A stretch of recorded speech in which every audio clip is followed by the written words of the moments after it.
Bonjour, c'est Étienne. Voici 5 choses pour améliorer votre vie au quotidien. Donc le numéro 1, c'est votre mémoire sémantique. C'est très important, c'est ce qui vous permet de réfléchir à long terme, ce qui va vous permettre d'avoir des nouvelles idées et d'être créatif. Je vous donne un exemple. J'étais en contact avec un fournisseur chinois là, il y a pas très longtemps. J'ai pas mal de connaissances en histoire, c'est quelque chose qui m'intéresse. Et puis, ça m'a permis de décrypter comment il fonctionnait, pourquoi il réagissait d'une ou d'une autre manière. Et puis, ça m'a permis en fait tout simplement de m'adapter à lui et de trouver un accord qui nous aille à nous deux selon ses coutumes.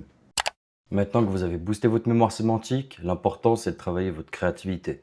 Pourquoi la créativité? Parce que c'est ce qui va vous permettre de trouver des solutions plus rapidement, plus efficaces à des problèmes plus grands.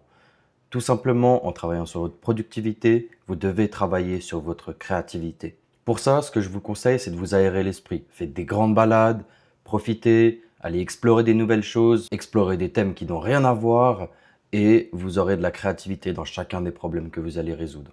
Pour développer votre esprit, il faut que vous puissiez sortir, rencontrer des gens et penser à de nouvelles choses. Et par-dessus tout, essayez de créer une opportunité de croissance, mais avec des personnes moins avancées que vous.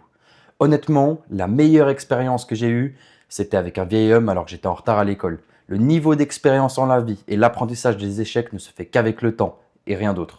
Faites profiter de toutes vos ressources à des personnes de confiance et ayant le potentiel de faire de grandes choses. Au pire, vous aurez perdu du temps. Au mieux, vous aurez gagné un allié qui vous aidera à son tour dans les moments durs et qui vous sera redevable du cadeau que vous lui avez fait. Vous saurez être productif dans les moments compliqués grâce à cette technique. Cependant, elle ne marche seulement si vous êtes sincère et que vous avez envie d'aider la personne. Le cinquième point, c'est l'automatisation de vos processus. Personnellement, j'ai tout optimisé. Les sorties avec mon chien, tous les jours à midi, même quand je suis à la maison, mes repas sains et super protéinés qui arrivent congelés par la poste directement devant ma porte, les factures qui partent toutes seules, ainsi qu'une majorité de mon personal branding et de mes business. Bien sûr, je prends souvent le temps de promener mon chien et de prendre soin de lui en général.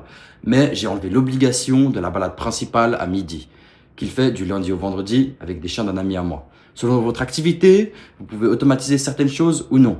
Mon conseil est le suivant. Prenez 1 heure et listez tout ce que vous pourriez automatiser, déléguer ou simplement supprimer. Ensuite, faites une balance coût et bénéfice.